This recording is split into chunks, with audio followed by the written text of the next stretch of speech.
प्रत्येक गावागावात खेडोपाडी साजरी होती, पण नक्कीच विलासपूर मधला उत्साह हा वेगळा असतो की या ठिकाणी सांगणं गरजेचं आहे असं माझं तरी मत आहे।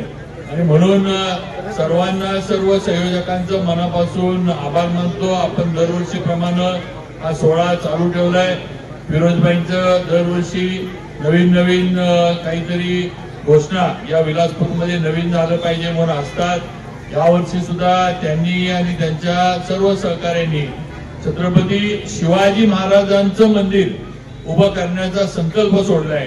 ही नक्कीच एक अभिमानाची गोष्ट आहे आणि म्हणून एक चांगलं देखणं मंदिर ज्या ठिकाणी आपल्याला आपले ज्यांनी आपला धर्म टिकवला, ज्यांनी आज महाराष्ट्राचं मराठी पण टिकवलं आणि ज्यांनी मुघलांच्या विरोधात किंवा अगदी स्वकीय जे होते, जे अत्याचार करत होते त्यांच्या विरोधात जे लढले आणि स्वराज्याची स्थापना केली, त्या छत्रपती शिवाजी महाराजांचं मला वाटतं जिल्ह्यातलं पहिलं मंदिर विलासपूरमध्ये होतंय।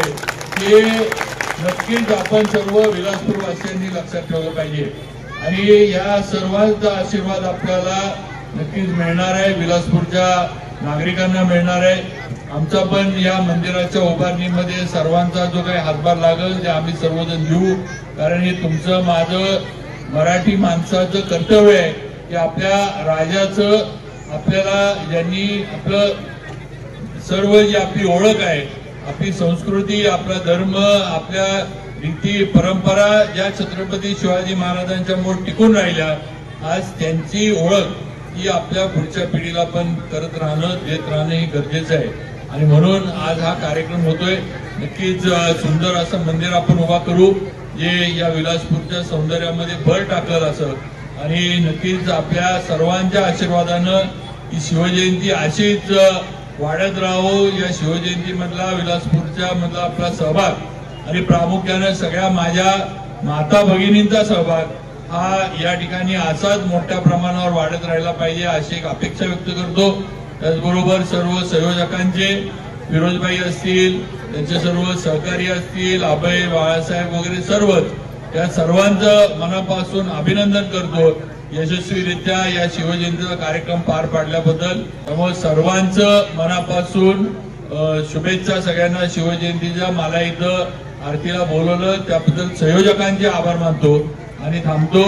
जय हिंद, जय महाराष्ट्र, जय शिव। गिफ्ट दिले आपण सगळ्यांना, महाराज साहेबांना आपली संकल्प मांडली शिवाजी महाराजांचं मंदिर करायचं। महाराज साहेबांचं मी या विलासपूर गोळीबागच्या सर्व नागरिकांच्या वतीनं आणि नामदार साहेबांच्या, महाराज साहेब स्वतःला मंत्री म्हणून घेत नाहीत पण आता मंत्री झाल्यात। आता महाराज साहेब मंत्री झाल्यामुळे आपल्याला ज्या पद्धतीनं मंदिर बांधायचंय, सार्वजनिक बांधकाम मंत्री महाराज साहेब आहेत, ज्या पद्धतीनं मंदिर बांधायचंय महाराजांच्या माध्यमातून आपण आपल्या लोकसहभागातनं ज्या पद्धतीने महाराज म्हणले त्या महाराज साहेब इथले सगळे बसलेले सगळेच म्हणत होती सहभागातनं आपल्या फंडातनं आपण मंदिर बांधायचे, तेव्हा महाराजांचं बी सहकार्य लाभणार आहे। त्या आपले नामदार श्रीमंत छत्रपती शिवेंद्रराजे भोसले माझे दैवत, मी त्यांचा सेवक आहे, त्यांचा मित्र आहे, त्यांचा कार्यकर्ता आहे, सर्व काय माझं आहे शिवेंद्रराजे भोसले। आपण सगळेजण या कार्यक्रमाला चांगल्या पद्धतीने उपस्थित राहिला। पुन्हा एकदा तुम्ही